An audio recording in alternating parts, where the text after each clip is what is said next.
When I was a kid, my mom and I made this deal. I was allowed to take 3 mental health rest days every semester as long as I continued to do well in school. This was because I started my mental health journey when I was only 6 years old.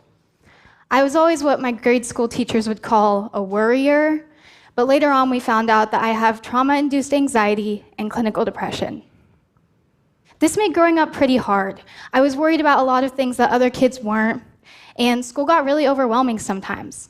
This resulted in a lot of breakdowns, panic attacks. Sometimes I was super productive, and other days I couldn't get anything done. This was all happening during a time when mental health wasn't being talked about as much as it is now, especially youth mental health. Some semesters I used all of those rest days to the fullest. Others, I didn't need any at all. But the fact that they were always an option is what kept me a happy, healthy, and successful student. Now I'm using those skills that I learned as a kid to help other students with mental health challenges. I'm here today to offer you some insight into the world of teenage mental health. What's going on, how did we get here, and what can we do? But first, you need to understand that while not everyone has a diagnosed mental illness like I do, absolutely everyone, all of you, have mental health.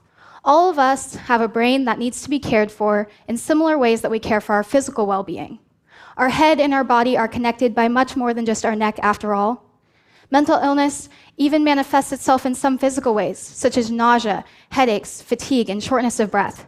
So since mental health affects all of us, shouldn't we be coming up with solutions that are accessible to all of us? That brings me to my second part of my story. When I was in high school, I had gotten pretty good at managing my own mental health. I was a successful student, and I was president of the Oregon Association of Student Councils.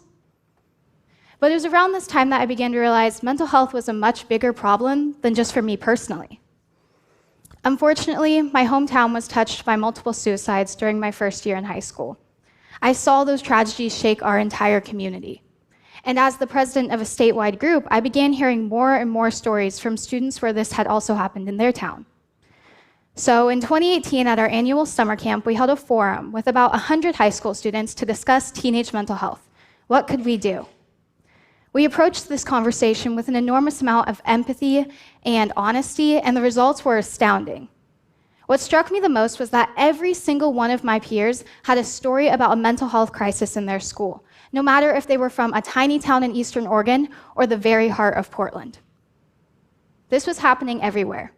We even did some research, and we found out that suicide is the second leading cause of death for youth ages 10 to 24 in Oregon. The second leading cause. We knew we had to do something.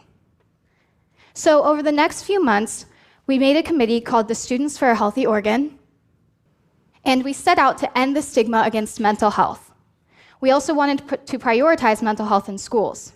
With the help of some lobbyists and a few mental health professionals, we put forth House Bill 2191. This bill allows students to take mental health days off from school the same way you would a physical health day. Because oftentimes that day off is the difference between feeling a whole lot better and a whole lot worse, kind of like those days my mom gave me when I was younger. So over the next few months, we lobbied and researched and campaigned for our bill, and in June of 2019, it was finally signed into law.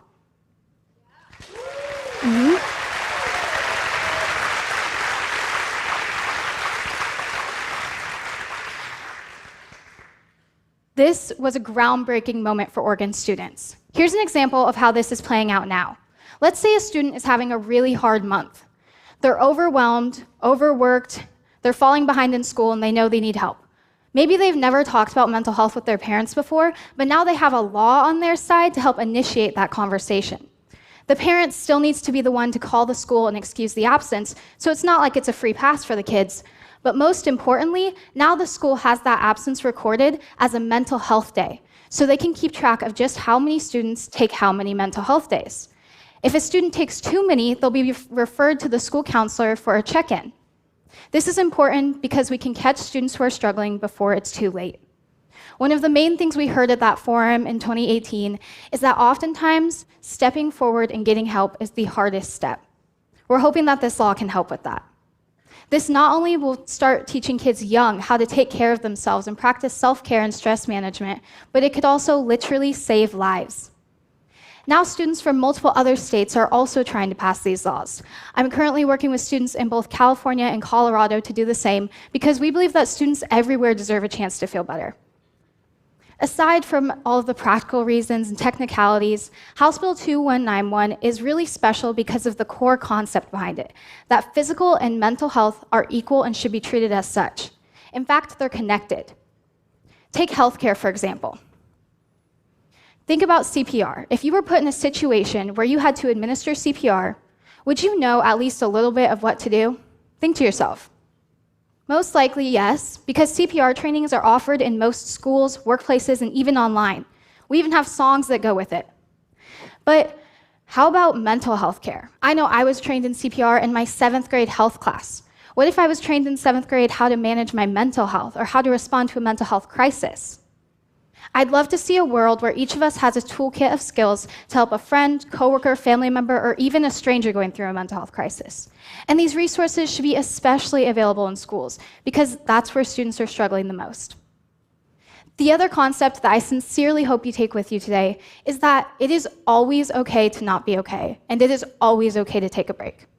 It doesn't have to be a whole day. Sometimes that's not realistic, but it can be a few moments here and there to check in with yourself. Think of life like a race, like a long-distance race. If you sprint in the very beginning, you're going to get burnt out. You may even hurt yourself from pushing too hard. But if you pace yourself, if you take it slow sometimes intentionally, and you push yourself other times, you are sure to be way more successful. So please, look after each other. Look after the kids and teens in your life, especially the ones that look like they have it all together.